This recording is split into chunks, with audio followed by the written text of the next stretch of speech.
Hi, welcome and thank you for listening to the Fearless Adventure Podcast. My name is Veerle and I'm taking you with me on a journey. In this podcast, I will give you a glimpse into my location-independent free life. I will tell you about the challenges of online entrepreneurship as a nomad, about finding the right mindset to grow, and how you can experience real freedom in your own non-nomadic life. My name is Veerle and welcome to Fearless Adventure. Welcome, and here we are for another episode of the Fearless Adventure Podcast. The funny thing is that for this episode, I was resisting a little bit what to record. It is episode 50, and in my mind, number 50 should be big, should be good, it should be a celebration of something. And I'm not sure why I attach these thoughts to episode number 50. So I was resisting a little bit to record, and the funny thing is that especially that, the resisting, I have to let it go. And that is the topic of today, the art of letting go. First, I want to tell you that I am in Utrecht, I'm house sitting. I remember from the first days of my podcast, I always told at the beginning of the episode where I was at that moment. And I was house sitting a lot back then. And I made a decision to not do that much the last, I guess, 6 months. And now I'm back house sitting and I'm sitting here in the apartment of a friend of mine. Well, of friends of mine, sorry. And I'm sitting here and I hear the background noise of the city. I hear the buses go by. I hear the kids celebrating and playing outside and all the fun stuff. And I really enjoy being in the city again. But it's not the city center or anything. It's in the suburbs and it's a really green area. There's a park close by. It's a 15-minute bike ride to see the sunset, and I can see the sunrise from the apartment, and I really love that. And I've been here for over a week, and for me, this feels like resetting myself and letting go of everything that I think I should do and just focus on what I want. And I didn't have a schedule for myself at all. And while I was here, I got these beautiful downloads when I was sitting at the water at the sunset, and it was just magical.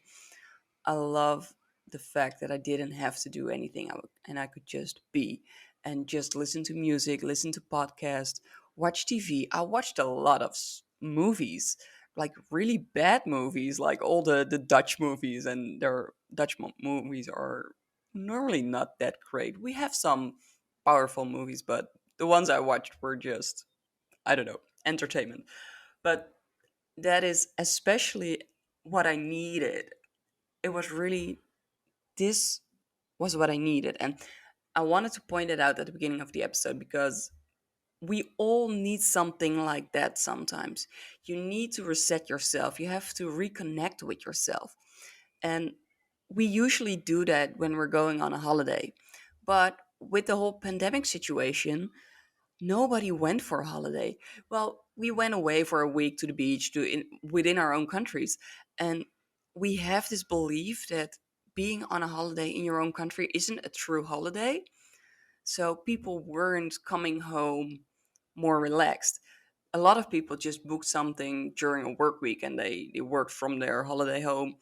And well, I think for me that works, but for a lot of other people it doesn't work. So what I want to point out is you need some time off every once in a while. And with some time off, I mean like a whole week without working, without checking your email, without checking your phone, and just be there, be offline. All right, but that was just a small introduction because we're going to talk today about the art of letting go.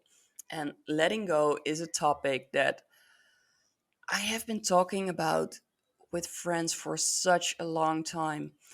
I remember that I made this whole series of paintings, the Letting Go series, and people always asked me what that was about, and I didn't know. And I made I started the series, I guess, back in 2018. No, 2008, because I was living in Amersfoort. And back then I was in a relationship with a guy that relationship wasn't that good. I learned a lot from it, but it wasn't good. And people always assumed that my paintings were about him, but they weren't. And I knew that, but I didn't know what they were about. And I always thought that they were about my grandma who has had Alzheimer's, but they weren't about her as well. I realized that later on. And the funny thing is, I was talking to a friend the other day, and all of a sudden, we were talking about those paintings. And I started those in 2008. So that's 13 years ago. And I guess there are three or four paintings. I'm not even sure. That's horrible. But there are a couple of paintings that are part of the Let Go series. It has Let Go on them pretty big. I think there are more paintings, but there are three paintings that are really the core of that series. But we were talking about it that back then I already knew that Let Go was part of my message, but I didn't know what it meant. And fast forward to 2021, it's still a topic that I talk about a lot. I think my main topics are fear and let go. And they're so connected. That's so crazy. The funny thing is that now, years later, it finally starts to make sense to me. We are living in this world that is controlled with what we have to do, with the pressure of society, with being online all the time, with demands from your family, from your friends, from work, whatever. We're we're always feeling pressured, we're always stressed, we're always busy. And I don't think that that is a good way to live your life. And when I go back to 2008, it was on the prime time of my chronic fatigue syndrome that I don't believe that I have, but it's how that period of time is. Well, it's what stood out back then. But it was part of my fatigue. And I think the reason why I experienced so much fatigue is that I was living someone else's life. I wasn't living my life. I was having a relationship with a guy that didn't even want to have a relationship. I was studying art therapy, what was a decision that I made myself. And I love that I studied art therapy, but it wasn't what I wanted to do on a soul level. It was a choice that I made to please my parents. And I'm not saying that they pressured me into it, it was my own choice, but I wasn't living my own life. I was 100% pleasing others before myself. And I think that is something that we all tend to do. That's the way of living that most of the people are living. And that's not healthy. We need to let that go. We need to reconnect with ourselves and do stuff that makes us happy. And we're not doing that right now. And that's so important. And that's why I wanted to record this episode today. And I've got so much more to tell you about this topic. The first thing that I want to talk to you about is that we need to trust the universe. We need to let go of the constant need of control. We want to control everything. We want to know everything that's going to happen in advance. Some people want to know if they have an appointment, should they be there on the specific time or should they be there a little bit earlier? That's a need of control. And that constant need of control is a sign that you're distrusting the universe. And therefore, you're living from fear. So there's that favorite topic again. And living from fear and living this constant need of control, it doesn't serve you. It's normal that we want that constant need of control, but it doesn't get you any further because that means that you're not living from alignment because you need other stuff that's outside of yourself to be happy or to achieve something. You're looking for validation outside of yourself. And the only thing you need is validation from yourself. You need to trust the universe that everything will go your way. And you need to trust the universe, but you need to trust yourself as well. And I guess we don't trust ourselves fully anymore because we're constantly burnt down. we're constantly being told that we're not good enough or that we're doing something wrong, and we don't trust ourselves. And that's heartbreaking to realize because all the good is within ourselves. If you're truly doing everything you want to do, then life is amazing. And I truly believe that everything you do, that everything that you want to do is always in your best interest, but also in the best interest of the world.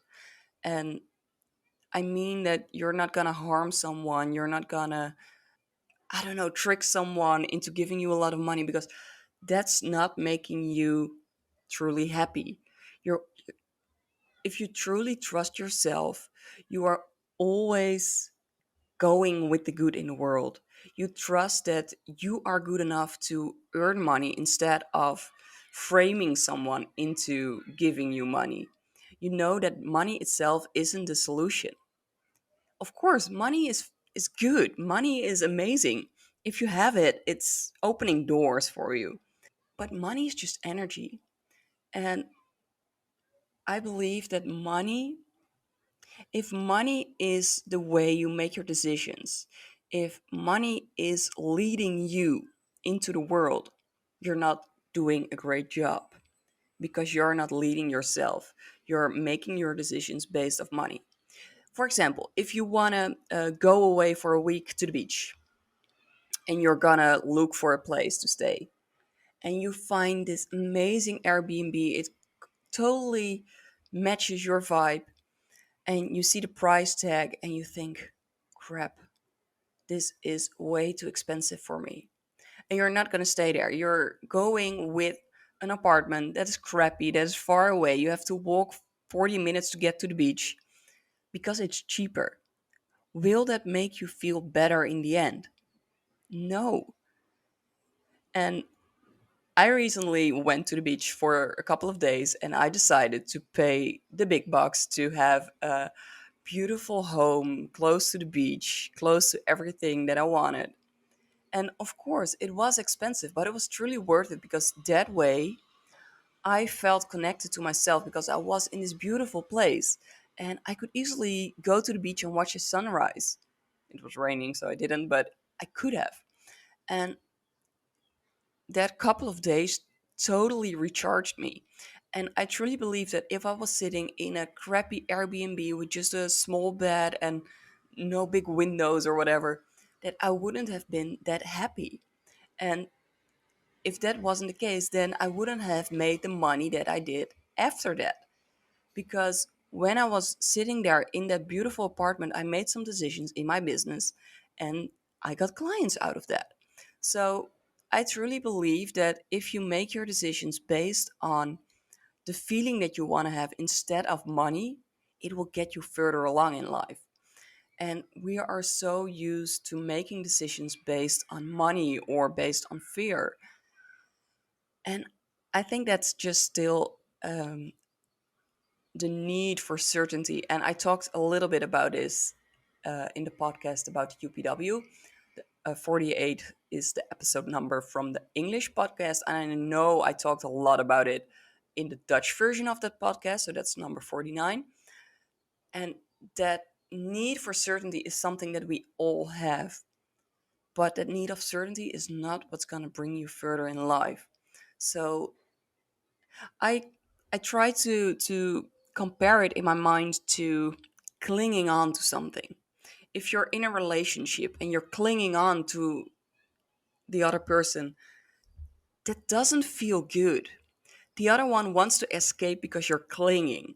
Clinging is never good, and clinging will never make you happy in the long run. If you want certainty within your job, for example, and you're staying in a job that you don't like anymore, you're not going to get any happier. I did this. I stayed with a couple of festivals way too long because I wanted the certainty of the money, because I needed the money to form my life the way that I wanted it to become. But I don't know what could have been if I quit all those festivals and just took a big leap into the universe and started traveling and started doing all the things that I wanted to do. I don't know what could have been, but I know that sticking around with all those festivals led me to a burnout. I was so close. I needed 6 months of doing nothing to feel a little bit of ease again. I have had, and sometimes still have, nightmares about my bosses ringing me up with something that I did wrong for the festival. And those are all signs that for me, it didn't work to cling on to something because of the money situation. It didn't work. It's not good. You need to trust the universe. You need to trust yourself in able to get further along. And I listened to this podcast episode of Manifestation Babe the other day. I don't know the number of the episode, but I will link to it in the show notes. And it is about surrender. So it's a close topic to this one. And she said that you need to trust the universe like you trust your parents when you were an infant. Because your parents knew when you needed to take a nap because they knew the rest of your schedule. And you might, as an infant, wanted to play and didn't want to go to sleep, but they knew that if you didn't go to sleep, you would be tired if you go on this amazing play date, or you need to go to sleep because there was no food for you around. So stuff like that. You need to trust the universe like you trusted your parents. The universe always knows what's best for you. You might not see that in the moment, but those things will lead to other things. So make your choices out of trust, out of love, instead of making choices from fear, scarcity, or money. It's never good. When you make a choice based on fear, scarcity, or money, it always puts a limit on the situation. So it always limits you. It will limit your happiness. And limiting your happiness is not good because your happiness is connected to growth. And growth, in order to have growth, you need, no, in order to be happy, you always need growth. And growth asks for this constant improvement. You cannot stand still. Happiness is never a long thing. You can never have happiness for the rest of your life. You always need to work for it. And when we're standing still, you're not truly happy. You can be happy for a while, but it will wear out because it will be your comfort zone. It will be where you are right now. It will become safe, so it will become boring. And it is what your ego needs, but it's not what you need in the end. So you need to focus on growth and you need to focus on letting go. If you're not letting go the trust issues towards yourself or towards everything, you're gonna be stuck. You're gonna be standing still. And like I said, standing still is like the worst thing that can happen. So you need to focus on growth. All right, so what I've told you is that letting go of that constant need of certainty is something you need to do. You need to trust the universe, you need to focus on growth. But that's easier said than done because you can tell yourself, oh, I need to trust, but that doesn't mean that you're gonna trust. And I want to end this episode with three little tips that I have built into my life in the last couple of years and that have changed me so much. And the first one is that you should always have positive language. We tend to say I must do this or I must do that, and if you must do something, you're not doing it from alignment. You're doing it because you think someone else thinks that you need to do it, or you think that you need to do it in order to grow. But when you're in a must feeling, you're clinging. Feel your body when you say that you must do something. It's not good. It's tense. So you need to remove all those things from your language. And this includes stop gossiping. Gossiping is never good. The saying that you want to treat people the way you want to be treated, it really it's really a thing. It's really important. So make sure you always have a positive outlook on the world. You always say everything with a positive spin. So Don't focus on the not, focus on the yes. All right, the second thing is approach everything from the cup half full instead of half empty. Always approach everything from the positive side. If a cup is half full or half empty, it is the same. But when you're approaching it from the half empty side, then you're not focusing on the positive things. You're always, oh, it's not going well, it's crappy, and then immediately your whole body, your whole state is going down. And when you're focusing on it's half full, you're going to be happy, you're going to be upbeat, it's going to bring you more. So try approaching stuff from the cup half full. And the third thing is that I would recommend to build positive routines. And for me, a positive routine, it can be your morning routine, but it can also be that you go out for a walk, that you listen to certain podcasts, that you don't plan your day or that you do plan your day depending on what works for you. But make sure you have positive routines. I started recently drinking half a glass of lemon juice in the morning and I love it. I thought I would hate it, but I love it and it makes me feel so healthy. And I always drink a green smoothie. I don't try to not eat sugar anymore, and people who've traveled with me know that I always carry candy around, so because I want to keep my sugar levels all right. But I'm not going to do that anymore. I'm going to focus on fruits, on vegetables, and just have a healthy lifestyle, because I know when I'm taking care of my body, I'm feeling better. As soon as I start to eat junk food or sugar, I'm not going to feel good. So it's a healthy routine to just focus on my body, that I'm feeling good. And that's just a food thing. So that's an easy one, I guess, to do. But it's also a mindset thing. So make sure you train yourself to do positive things in your life. And I guess that with those three tips, so the positive language, the cup half full, and build positive routines, those three things are gonna change your life. It's gonna make you a more positive person. And of course, you're not gonna be happy all the time, because that's not possible. It doesn't exist. You can be happy all the time. You need bad days to appreciate good. But when you're getting more positive, it is easier to trust yourself and to trust the universe. So it's easier to let go of anger, of resentment, of guilt or insecurity, whatever. It's easier to let go. So try to do everything as positive as possible, and you will be able to let go. And that's what I wanted to talk to you about this episode. I really hope you enjoyed it. Please let me know if it resonates with you. You can reach me on Instagram at fearless, Veerlez. That's fearless, the Dutch way. All right. I would love to talk to you. Please send me a message if you like this, and I will see you soon. Thank you for getting along on my journey and listening to another episode of Fearless Adventure. Would you like more information on the topic of this episode? Then take a look at the show notes on fearlessbusiness.nl. Give your opinion or want to screenshot this episode on Instagram, you can find me and tag me on Instagram at fearless. That is Veerlez. Fearless. Can't wait to hear from you and see you next time.